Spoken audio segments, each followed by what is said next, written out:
유튜브로 읽는 박정희 전기 7권 개방형 대전략 가발 수출.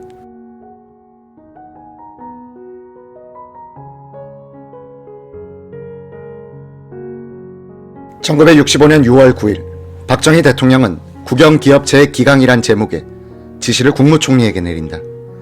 박 대통령 특유의 인사관과 인사원칙이 드러나 있다. 하나, 근간 들리는 바에 의하면 국경기업체들 중에는 간부진에 있어서 서로 불화하여 수다한 잡음이 조성되고 있으며 심지어 상위자를 축출하기 위한 하극상적 현상마저 있다 합니다.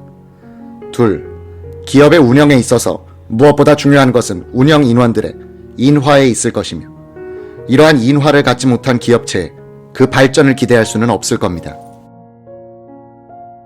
셋, 따라서 다음과 같이 그 방침을 천명 재확인하여 기업체의 효율적 운영을 기할 것을 당부하는 바입니다. 가, 국영기업체의 이사 및 인원 편성에 있어서는 그 장의 의견을 절대 존중할 것. 나, 이사진 내에 불화 상태가 있을 때에는 그 장이 인사 조치할 수 있는 권한을 부여할 것. 다, 불화로 인하여 부득이 그 장을 사임케 할 때에는 불화에 책임 있는 전 이사를 같이 사임케 할 것. 라, 전반적으로 각부 장관이 예하 기업체를 감독하는 노력과 책임이 부족함. 만일 기업체에 대한 잡음이 있을 때에는 그 책임 장관은 이를 방치함이 없이 조치하는 감독권을 즉시 행사해야 할 것입니다. 박 대통령의 인사 방침은 조직의 장 이외에 비공식 실력자를 허용해서는 안 된다는 것이다. 장을 임명했으면 그에게 부하 인사권을 줘야 하고 책임을 물을 때에는 장과 관련 이사들에게 같이 하여야 한다는 것이다. 시스템을 어떤 원리로 운영해야 하는가에 대한 금원이다.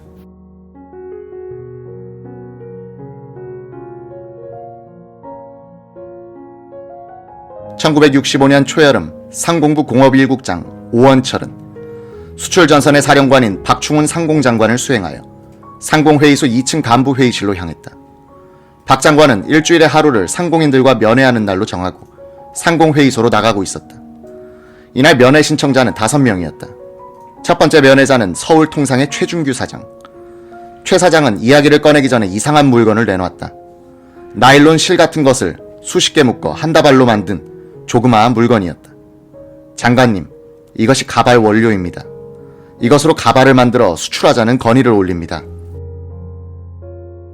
박 장관은 신기해서 만져봤다. 사람의 머리카락 같지가 않았다. 최 사장의 설명은 계속됐다. 우리나라 사람들의 머리카락은 원래 검지 않습니까? 그래서 우선 탈색을 해서 순백색으로 만들어야 합니다. 그리고 난 다음 각종 색으로 염색을 하는 겁니다. 이 물건이 바로 염색한 우리나라 머리카락입니다. 최 사장의 역설은 계속됐다. 지금까지 우리는 머리카락을 그대로 수출했습니다. 원자재로 일본에 판 것이죠. 가발을 만드는 것은 완전히 수공업적인 작업입니다. 여자가 손끝으로 머리카락 하나하나를 꿰매야 합니다. 지금 일본이나 홍콩에서는 가발 제조붐이 일고 있는데 우리나라는 한 발 늦었습니다. 그러나 우리나라의 저렴한 인건비로 충분히 경쟁이 가능합니다. 수출 가득액도 거의 100%입니다. 인모를 그대로 수출하는 것보다는 가발을 만들어 수출하면 2~3배의 수출 증가가 가능합니다. 흥미가 동한 박 장관이 얼마나 수출할 수 있소? 하고 물었다. 가발은 과거 선진국에서는 사치품이었습니다.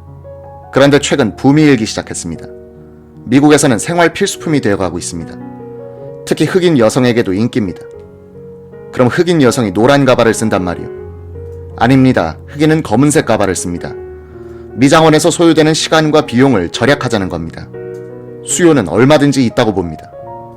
박 장관이 정부가 무엇을 도와드릴까요? 하고 물으니 최 사장은 단지 원모 수출을 금지시켜 주십시오 라고 했다. 가발 수출은 1964년에 처음 이루어졌다. 14,000달러어치. 1965년에는 155만 달러로 늘었다. 이해 말에 행운이 찾아왔다. 미국이 공산 월맹을 지원하는 중공산 머리카락으로 만든 가발에 대해 수입 금지 조치를 취한 것이다. 일본이나 홍콩은 중공산 머리카락으로 가발을 만들고 있었는데 원료 공급이 막혀버리는 바람에 미국 시장은 한국 가발의 독차지가 됐다. 국내 가발 업체도 40여 개사로 늘었다. 수출은 빠르게 늘어났다.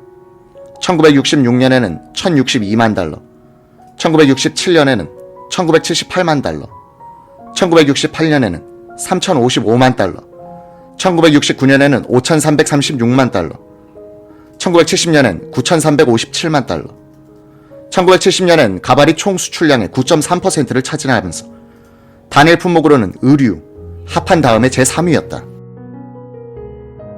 이때 맥나마라 세계은행 총재가 한국을 방문한 적이 있었다. 그의 부인을 오원철 당시 상공부 차관부가 안내 서울 구로공단에 있는 서울통상 가발공장으로 모셨다. 그 공장에는 1000여 명의 여공들이 유니폼으로 단장하고 열심히 일하고 있었다. 전부 20세 내외의 젊은 처녀들이다. 부인은 공장에 들어서자마자 움찔하고 걸음을 멈췄다. 얼굴을 보니 멍한 표정이었다. 이럴 수가 있을까 하고 생각하는 듯했다. 가발 공장이라고 하면 10여 명의 아주머니나 아저씨가 가내공업적으로 만드는 광경을 연상했을 것이다. 그런데 1000여 명이나 되는 젊은 아가씨들이 만들고 있으니 놀랄 수밖에 없었다.